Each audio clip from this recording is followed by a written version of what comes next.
To use Google Lens on your mobile phone, start by opening the Google Lens app or accessing it through the Google Assistant or Google Photos app.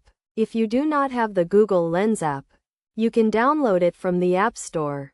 Once you have opened the Google Lens app, you will see a camera viewfinder and a prompt to take a photo or use an existing image from your gallery. Point the camera at the object you want to scan, such as a plant, a product, or a landmark, and tap the shutter button to take a photo.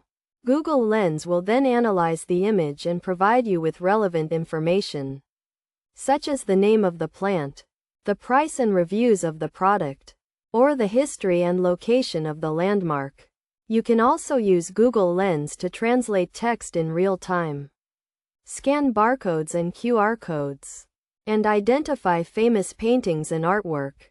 To get the most out of Google Lens, make sure your internet connection is stable and your camera is clean and free of obstructions.